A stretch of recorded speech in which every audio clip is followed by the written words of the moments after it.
Bonjour et bonsoir à tous. Ça dépend de l'heure à laquelle vous allez nous écouter. En tout cas, bienvenue donc dans cette première radio libre Me and You. Donc, je suis très heureux de vous y accueillir. Je suis Virgile. Alors, je suis le fondateur de Me and You. Alors, pour vous expliquer rapidement, Me and You, c'est une communauté de personnes hors cadre donc, qui permet le partage d'expériences. Concrètement, on forme des binômes. Il y a une personne accompagnée et une personne accompagnante.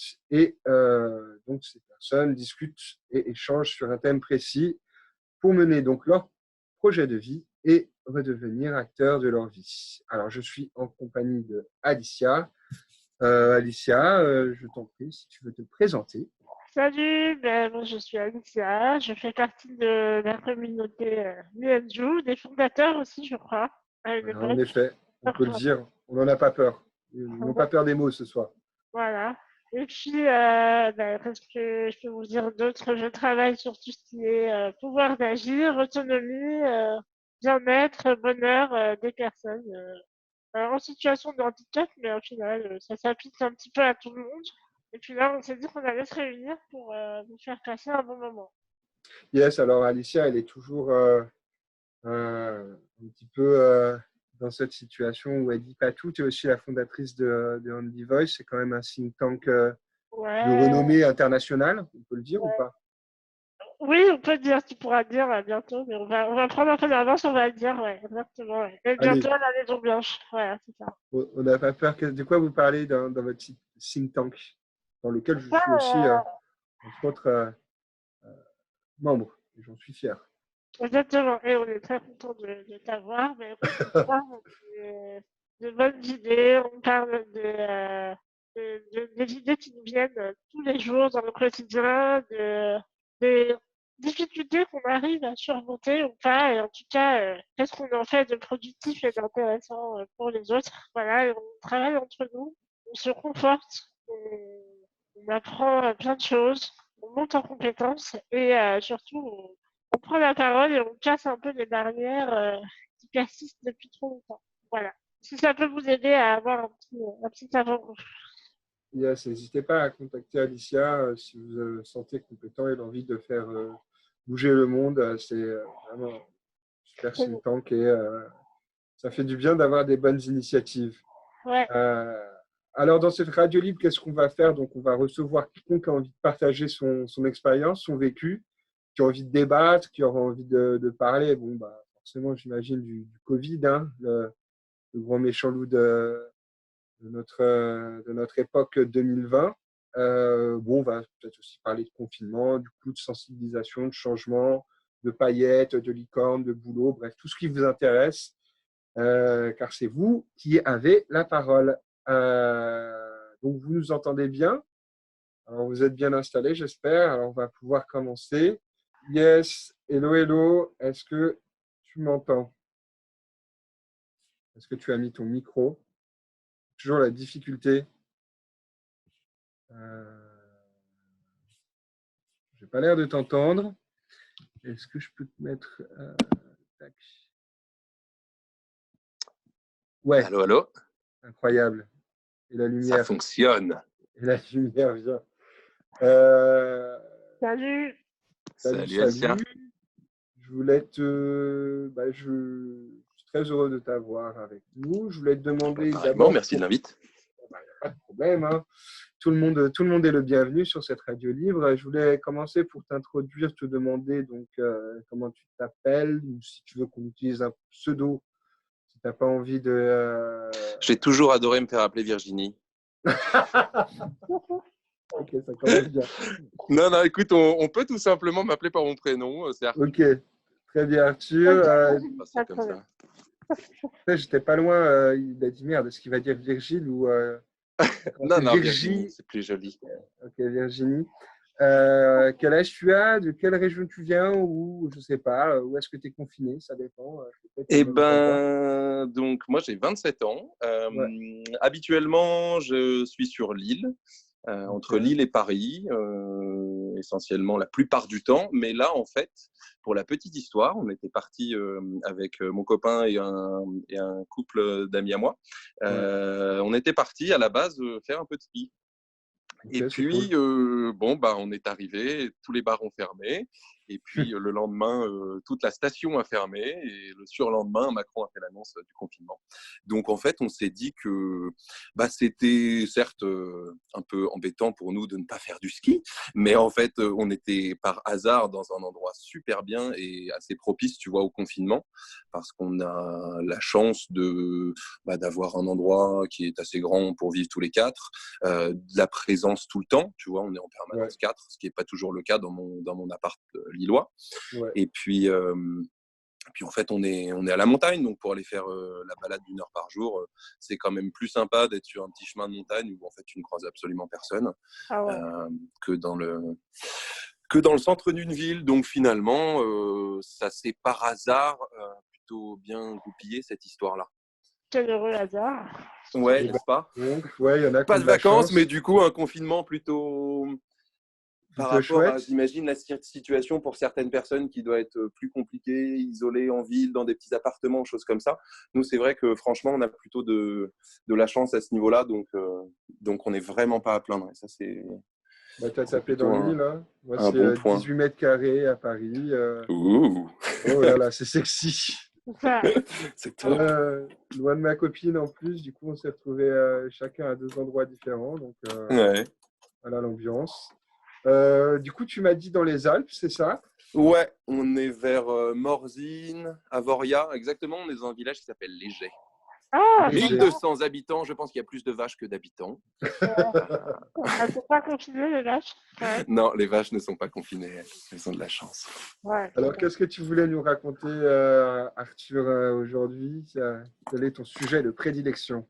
Euh, En fait, le sujet m'est venu en ayant pas mal de réflexions autour justement de ce confinement et de tout ce que ça nous oblige à faire. Comment dire? Enfin, c'est assez étonnant toute cette situation-là qui est effectivement grave et il faut absolument respecter toutes ces normes comment on appelle, gestes barrières, etc. Et Ouais, il faut vraiment pas déconner là-dessus, mais c'est vrai que ça nous apporte aussi des choses dans cet événement assez malheureux, des choses, des réflexions aussi intéressantes, je trouve, parce que ça nous contraint, si tu veux, à adopter des comportements euh, où on doit être plus efficace, on doit aller plus vite, on doit se coordonner les uns les autres, on doit apprendre vraiment à ok. travailler en collaboration. Mhm. Et du coup, en temps normal, tu vois, en situation de handicap, il n'y a pas forcément euh, ça qui est mis en place facilement. Et là, en fait, on est obligé de se recentrer sur ces essentiels-là. Et je trouve que ça nous rappelle, et je le détaillerai un petit peu plus concrètement juste après, mais ça nous rappelle justement que parfois on ne va pas forcément à l'essentiel et il y a des choses assez primordiales à côté de quoi on passe en fait. Le premier exemple, par exemple, c'est hier j'avais une réunion téléphonique avec différentes associations qui en fait veulent monter une plateforme unique pour que on puisse retrouver des informations, des initiatives tant sur le plan national que local le plus facilement possible. Parce qu'en fait, on se rend compte que dans ces situations-là d'urgence, c'est compliqué de trouver les informations qui sont éparpillées à droite à gauche. Habituellement, c'est toujours un petit peu comme ça. Et on peut le dire à plein d'administrations, à plein de personnes, bah ouais, mais c'est compliqué à trouver toutes ces informations. Et en fait, on se rend compte que dans cette situation malheureuse et c'est une situation d'urgence, eh ben, on peut faire autrement, on peut collaborer tous ensemble, on peut faire une plateforme qui va être user-friendly et qui va nous permettre de trouver à proximité, en se géolocalisant, des informations dont on va avoir utilement et urgemment besoin. Besoin d'aide, besoin de soutien moral par la discussion, besoin de choses comme ça.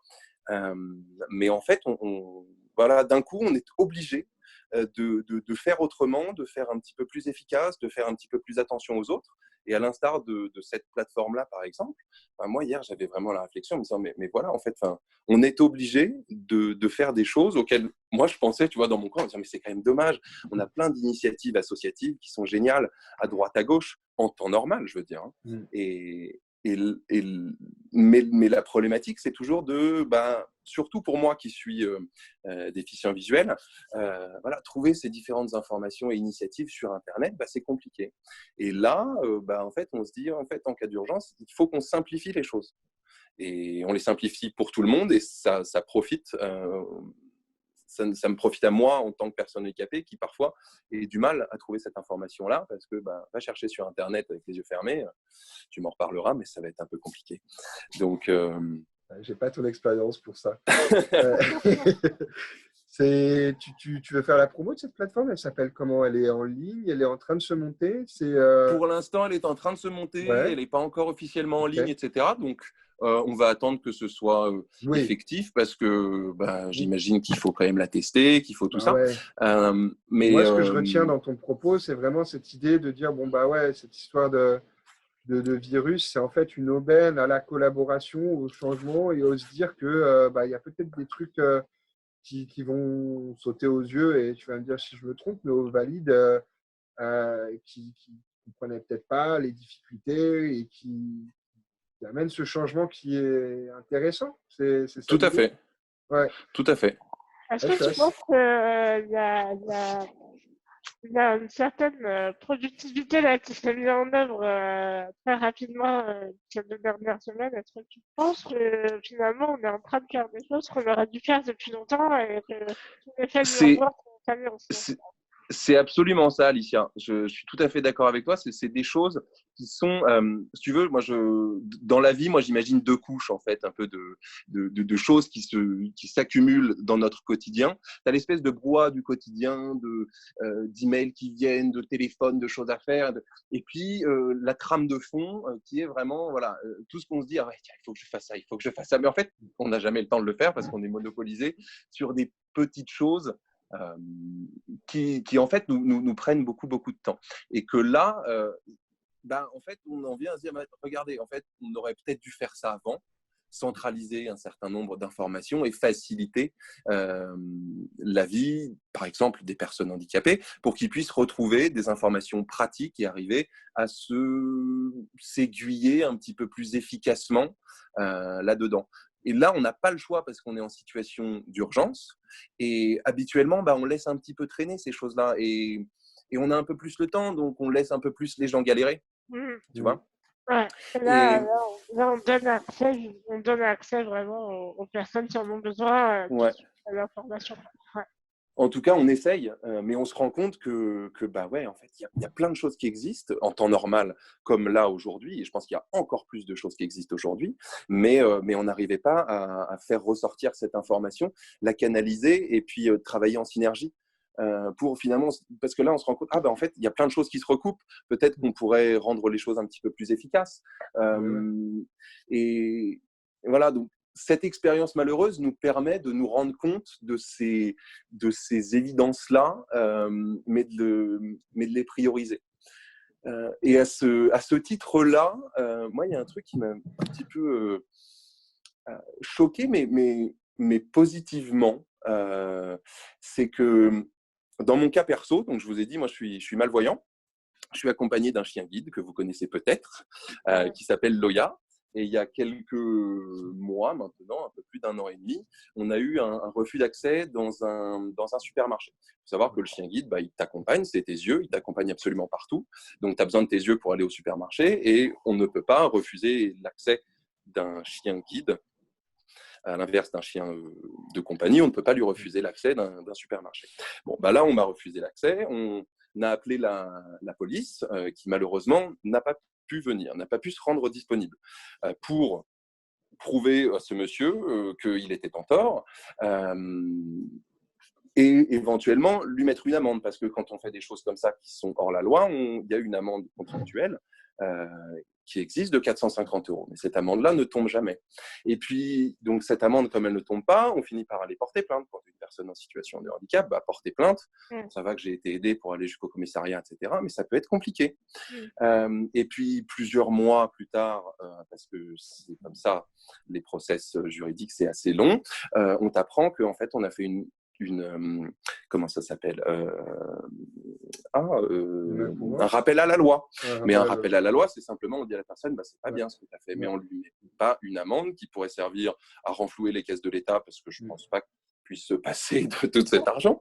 Et par ailleurs, je crois beaucoup en la pédagogie, mais à un moment, quand la pédagogie ne fonctionne pas parce que les gens ne se rendent pas compte de nos vraies problématiques et à quel point c'est handicapant de se faire, par exemple, refuser l'accès d'un supermarché quand on veut simplement aller acheter à manger et à boire, et parfois l'amende, c'est un peu dommage, mais l'humain est un peu binaire. Alors, soit on lui donne quelque chose pour l'inciter à faire quelque chose avec de la pédagogie, mais on se rend compte que ça ne marche pas toujours. Soit on met une sanction pour lui dire, ça, regarde, tu l'as fait, c'est pas bien, et tu le referas plus parce que là, je pense que tu as pris une sanction dissuasive.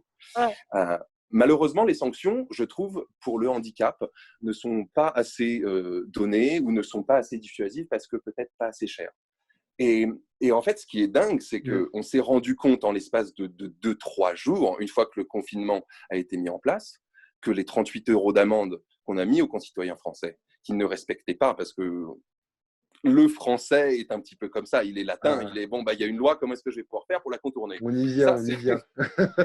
Et du coup, on s'est dit, ok, en fait, 38 €, c'est pas assez dissuasif. Les gens n'ont pas compris la pédagogie qui a été faite massivement, énormément. Et en plus, c'est pour un truc qui, leur vie peut être potentiellement en jeu. Et on se rend bien compte que la pédagogie ne fonctionne pas assez et que les gens restent dans leur façon de penser de non, mais moi, c'est bon, c'est pas grave, j'ai le droit de sortir, et puis pour moi, c'est différent. Et non, les gens ne comprenaient pas, donc on a mis des amendes à 135 € et puis de la police beaucoup plus. Et quelque chose d'assez… C'est dommage d'en venir là, mais on se rend compte qu'en fait, on y est obligé.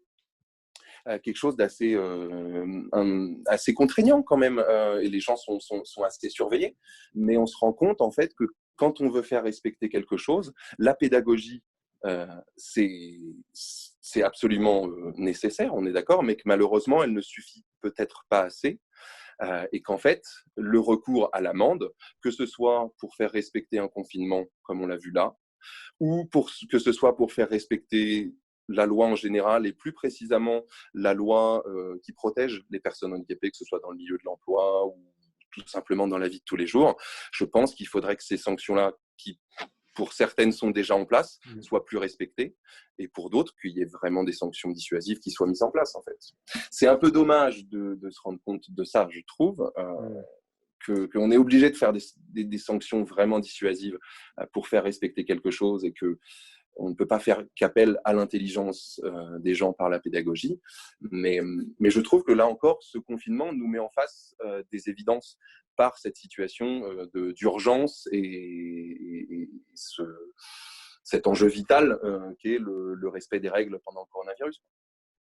Ouais, il y a cet enjeu de se dire que c'est vrai que comme on a un petit peu plus de temps et du coup, comme tu le disais bien dans ton intro, et nous on en parlait aussi juste avant que tu arrives, on se rend un petit peu plus compte de certaines choses qui sont essentielles et que du coup, il y a peut-être un petit peu une meilleure compréhension de la part de tous de ce qui est important à respecter ou pas. Malgré tout, comme tu le dis, il y en a encore plein qui ne captent pas le truc et qui se disent,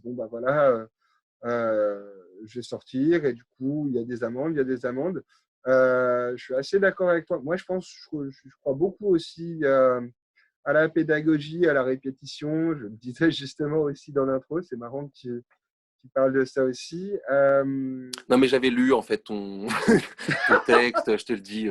J'ai piraté ton ordi. Je sais tout ce que tu fais. Tout était écrit depuis le début. Mais je suis assez d'accord. Je pense que l'idée de se dire, mettre des amendes ou en tout cas faire respecter la loi, c'est important. Après, être intransigeant à tout niveau, je me dis, c'est intenable. Enfin, tu vois, surtout dans ce monde où il y a plein de choses qui sont pas accessibles, il y a plein de choses qui sont mal foutues ou mal faites. Enfin, tu vois, si Mais on doit faire respecter la loi parce que du coup, et, euh, c'est sûrement plein de vécu, tu vois, je ne peux pas sortir de chez moi parce que du coup, mon ascenseur est en panne et que dans cette situation, je me retrouve bloqué et du coup, c'est une atteinte à ma liberté de Mhm. circulation. Je me fais refuser une entrée dans un bar parce que du coup, il n'y a pas de rampe ou je sais pas, quelconque discrimination, l'amende, elle est là. Je pense que, tu vois, c'est ouais, extrémiste dans la façon de voir, mais je pense que ce qui est important, et c'est ce que tu as fait, et c'est ce que tu l'as bien dit, c'est d'aller jusqu'au bout de la procédure et de déposer plainte. Et même si presque à la fin, bah ouais, il n'y a qu'un rappel à la loi, c'est peut-être déjà une première étape parce que à force, peut-être qu'elle viendra cette amende et peut-être que enfin ça fera bouger les trucs ou alors aller voir le défenseur des droits ou alors mais après, enfin, tu vois, psychologiquement, c'est quand même violent comme truc, quoi. De ce se mettre dans cette genre, situation, de se dire, vas-y, je vais aller porter plainte, ou je prends ce temps pour aller voir le défenseur des droits parce qu'on m'a refusé un poste en me disant, ah, bah non, mais nous, on ne recrute pas de personnes en situation de handicap. Mhm. Euh, je, voilà, je sais pas trop comment tu vois ça, toi, Alicia. Moi, je pense que c'est important de porter plainte, c'est important de faire cette démarche, d'aller jusqu'au bout, même si psychologiquement, c'est différent de demander des amendes à chaque fois. Je pense que, tu en vois, fait, le pays, là, il s'arrête, quoi. Enfin, ouais, mais le problème, c'est que c'est vrai, c'est super révélateur et je suis un peu ouais, à partager entre les deux parce que je me dis, c'est pas forcément être intransigeant, comme tu disais. C'est ouais. juste Le mot est peut-être pas bon. responsabiliser, Ouais, responsabiliser les gens, en fait, tu vois. C'est con, ouais. mais c'est comme les enfants. Les enfants, à un moment donné, ils vont faire une connerie une fois, deux fois, trois fois. Si tu les punis pas et si tu marques pas le coup, ils trouvent aucune raison de ne pas recommencer, en fait. Et on Mhm. est tous un peu comme ça, je pense que c'est la nature humaine aussi qui est comme ça. Donc évidemment, tu peux pas faire abstraction de toutes les réalités et taper sur les doigts couper les doigts carrément du premier qui te Ouais, ouais, refuse ouais. d'entrée tu vois, du Monoprix ou autre. Enfin, voilà. Et en même temps, c'est en responsabilisant les gens et c'est par des périodes comme ça qu'on arrive réellement à démontrer que la liberté des uns a un impact sur la liberté des autres et que c'est une responsabilité commune, quoi. C'est pas Mhm. juste chacun a sa liberté, moi j'apprends pas. C'est pas ça en fait. Tu vois, on est tous responsables. Enfin, moi, je le vois plus comme ça et je pense que Arthur, il a tout à fait raison aussi de faire le rapprochement parce que lui, il a vécu, il a vu ce que Ouais. ça a donné dans son quotidien, il Mm, voit ce que ça donne aujourd'hui j'ai vu ce matin, on est 3 milliards de personnes confinées. Tu mm. vois, donc faut discipliner 3 milliards de personnes confinées et juste les gens qui travaillent, ils sont pas confinés, mais il faut quand même qu'ils soient disciplinés dans les gestes barrières et tout. Donc effectivement, il y a un vrai truc qui est en train de se jouer, quoi. J'essaie de voir un petit peu ce contrepoint. Je sais que les Anglais, par exemple, tu vois, pour les entreprises, il y a cette histoire de quota pour nombre, en tout cas, pourcentage de personnes en situation de handicap, les fameux 6% qui doivent être atteints, en tout cas, auquel cas, s'il n'est pas atteint, il y a une amende. Tu vois, c'est ce côté un peu disciplinaire de dire, vas-y, si tu ne le fais pas, tu vas avoir l'amende.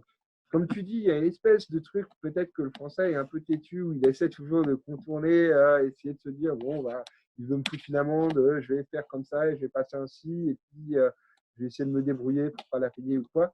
Et, euh, et je me dis, tu vois, il faut essayer de montrer le beau côté, en fait, du truc de pourquoi c'est important, ou en tout cas c'est intéressant, d'embaucher une personne en situation de handicap. C'est très, très à l'anglaise, tu vois, de faire cette pédagogie un peu libérale. Mais, Je te rejoins parfaitement sur le fait que la pédagogie, et dans mon argumentation, enfin dans ce que je disais tout à l'heure, je disais pas il faut arrêter de faire de la pédagogie au profit ouais, de la sanction.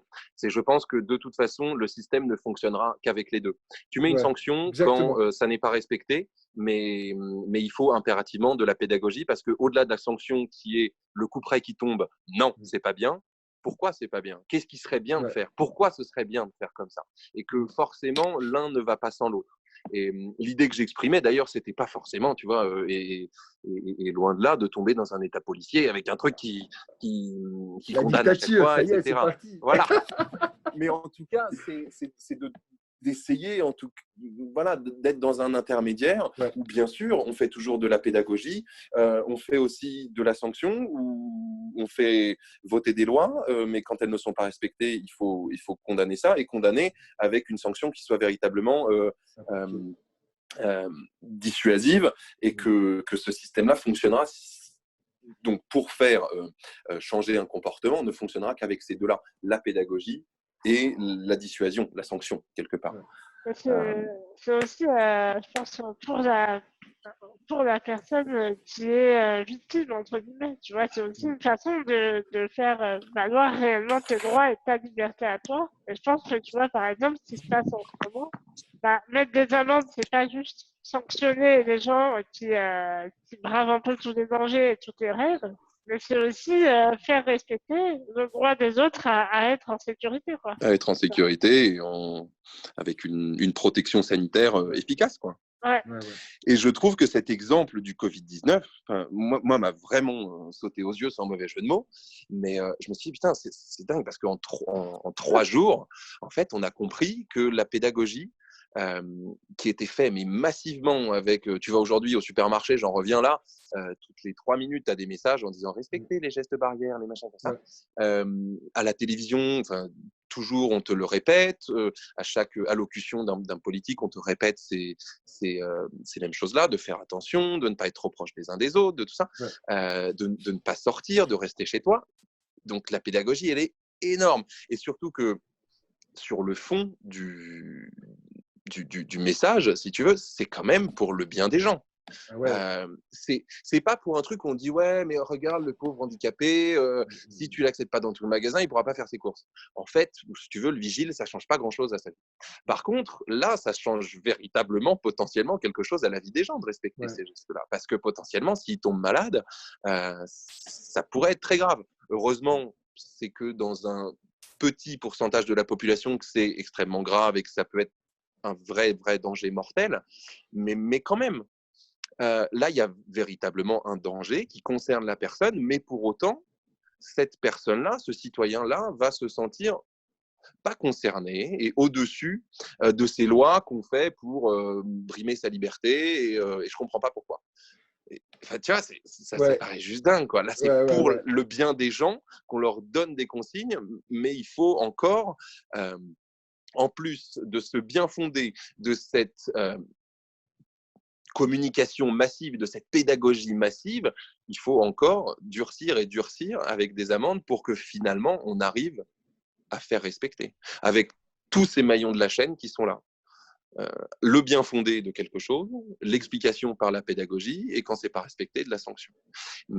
Et ça s'est fait en 3 jours, d'augmenter les amendes et de renforcer la surveillance policière, parce que les gens se sont rendus compte que, en fait, la simple pédagogie, pour un truc qui a vraiment un intérêt pour les gens, ne les impactait pas. Et c'est là que je fais cette analogie avec des lois plus classiques, comme par exemple des lois qui peuvent nous concerner le handicap, où on se rend compte que malgré la pédagogie et le bien fondé de ça, mais qui ne concerne pas les gens, et si on ne fait pas tomber la sanction, il manque un élément, il manque un maillon dans cette chaîne-là pour vivre intelligemment et bien en société les uns avec les autres.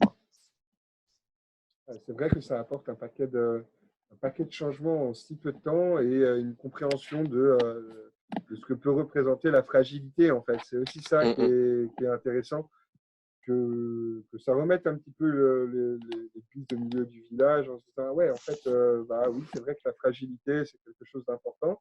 Nos grands-parents, nos personnes, tout le monde connaît une personne qui va du souffle au cœur à un diabète, à elle est en surpoids, à elle est immunodéficiente ou tout simplement fragile, parce que peut-être diminuée psychologiquement aussi. On sait que ça joue aussi sur les défenses immunitaires. C'est vrai que c'est chouette de voir en fait tout ça bouger. Moi, je me disais, tiens, c'est vrai que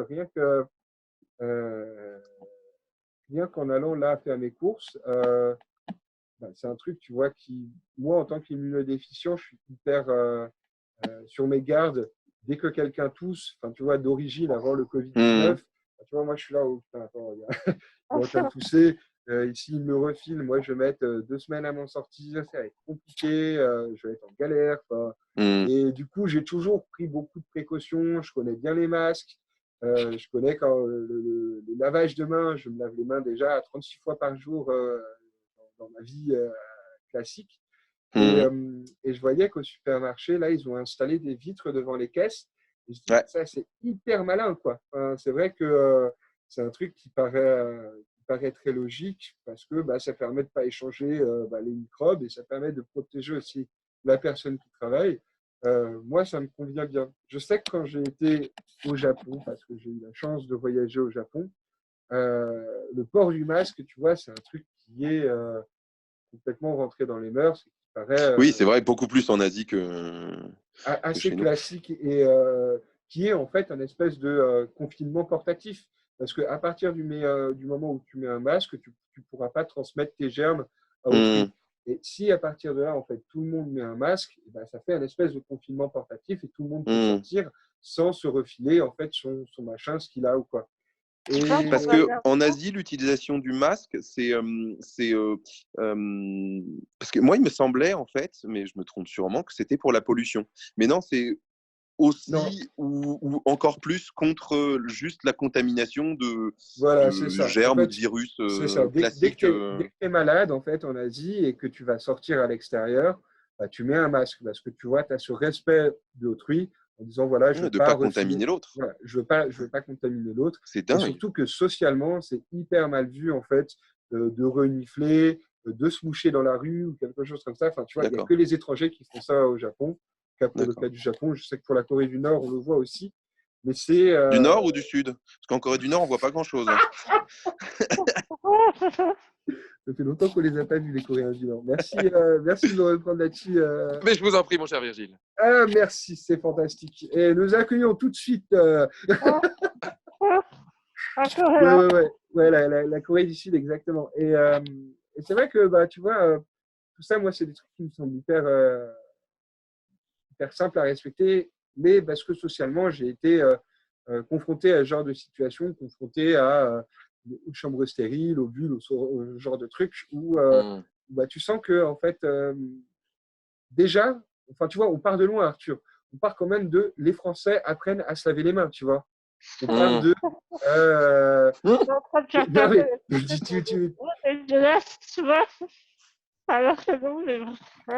Donc, je sais qu'on leur en demande beaucoup, mais tu vois, je pense qu'il y a quand même du chemin à parcourir. Et déjà, c'est des bonnes avancées que de faire comprendre qu'est-ce que c'est qu'un virus, qu'est-ce que c'est de contaminer, qu'est-ce que c'est que les personnes les plus faibles. Et je pense que j'aime bien cet état d'esprit en fait positif de se dire on regarde plus loin, on regarde la grande image. On regarde autrement en fait, et d'un coup on arrête d'être dans son, tu vois, avec ses œillères quotidiennes et ce brouhaha de choses quotidiennes à faire qui quelque part t'empêche de regarder les vraies choses au fond, les autres en fait tout simplement, et ça te rappelle des choses aussi basiques que, comme tu le disais très bien, les Français apprennent à se laver les mains, quoi. Et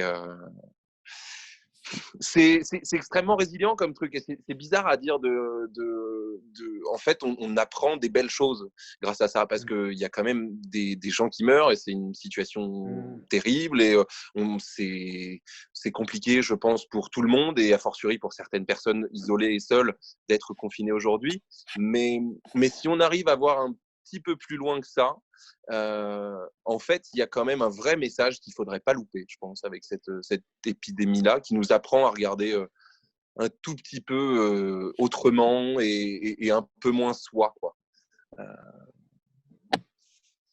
Je pense que ce serait intéressant de voir comment est-ce qu'à la suite de cette épidémie-là, et c'est, je pense, là vraiment que va être l'enjeu de voir comment est-ce qu'on va pouvoir apprendre de tout ça.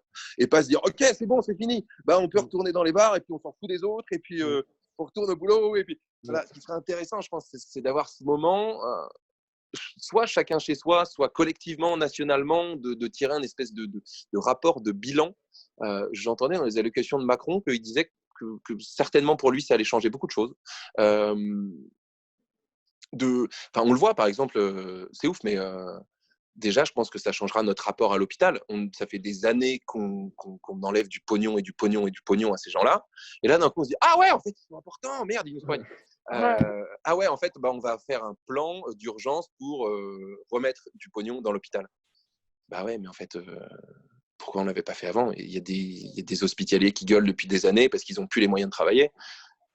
Et il y a quelque chose de positif de ça, qui j'espère continuera après le confinement, de se dire en fait, peut-être qu'on s'est trompé sur pas mal de choses et regardons l'essentiel. Regardons l'essentiel et remettons de l'argent dans l'hôpital, changeons peut-être nos comportements les uns avec les autres. Changeons un petit peu nos façons de faire, quoi. C'est de la résilience, c'est de faire d'un truc malheureux quelque chose d'intéressant qui va vers l'avant, quoi. Ouais, c'est intéressant. C'est vrai que j'allais te demander la conclusion sur le sujet, Arthur. Je trouve ça intéressant de mettre en avant ce concept de résilience qui fait que ça permet de garder le cap. Est-ce que toi, du coup, tu aurais une action ou des actions? Tu parlais tu vois, cette plateforme, de ces bonnes actions qui se mettent en œuvre. Qu'est-ce que tu prônerais pour essayer de garder ce cap et essayer de se dire, bon, voilà, on tire pas un trait, on passe pas une autre page en se disant, bon, voilà, c'est fini cette histoire de virus. Comment on fait pour gagner du chemin et continuer à avancer? En conclusion, comment tu avancerais ça, toi?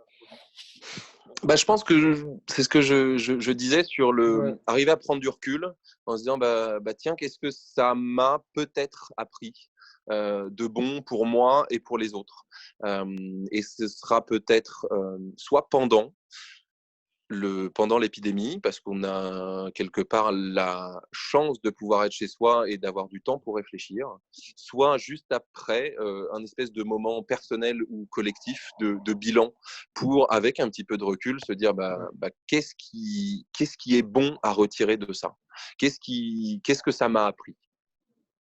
Ouais, je pense que donc c'est vraiment ça le message. C'est ce temps-là, c'est ce bilan qui, je pense, sera important, et je pense que le bilan pourra être assez différent pour les uns, pour les autres, à titre personnel, et puis d'essayer d'en tirer aussi des enseignements collectifs, sociétaux, quoi, nationaux presque. Carrément. En tout cas, merci pour ton intervention, et Arthur, merci beaucoup. C'était très intéressant. Merci beaucoup à vous deux pour ce que vous faites et le temps que vous prenez pour faire ça, et de recevoir des gens et de faire donner voix au chapitre aussi. Tu vois, c'est un enseignement aussi. Parfois, le handicap n'a pas toujours voix au chapitre. Mais là, on en fait une émission. Écoute, voilà où on en est. Je pense que le changement, il est là. Je pense que le changement, c'est maintenant, Virginie. Ouais, c'est ça. Il y a 5 ans. Il y a 5 ans de retard, là. Ou alors, il avait 5 ans d'avance, en fait. Mais on l'avait pas. Il est dans le futur. On l'avait pas bien. Il est dans le futur, François. Ah ouais, il est dans le futur. Avec son super scooter. Trêve de plaisanterie, trêve de bavardage. Trêve de galéjade. Trêve de galéjade, exactement. Ouais, je pense que ce moment d'introspection, il est important. C'est bien le cœur de la conclusion de cet échange. Je suis assez d'accord, parce que et comment on peut du coup peut-être aussi aider, ou en tout cas accompagner chacun, tu vois, pour aider à cette introspection, pour aider à ce recentrage, à se dire ok, qu'est-ce que ça m'a apporté, comment je peux peut-être mieux vivre après ce virus, et comment je peux aider peut-être et accompagner les autres à mieux vivre. Il y a un beau travail à faire. Ça peut être super libérateur aussi. Ça peut être libérateur de se dire que finalement, on se dit toujours qu'on peut contrôler la maladie. Tu vois, la maladie, ça passe à la télé. Ouais, mais nous, ça ne nous arrivera pas parce qu'on fait des examens, parce qu'on prend des précautions. Ah non, mais moi, je suis pas malade, tu vois. Et en fait, non, on contrôle pas tout. Et on contrôle pas tout, il y a un côté libérateur.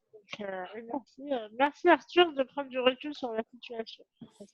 Et avec grand plaisir. Peut-être que merci, ça pourra Arthur. En inspirer d'autres pour prendre pas mal de recul aussi. Mais merci à vous en tout cas de nous donner un petit peu de temps pour partager tous ensemble.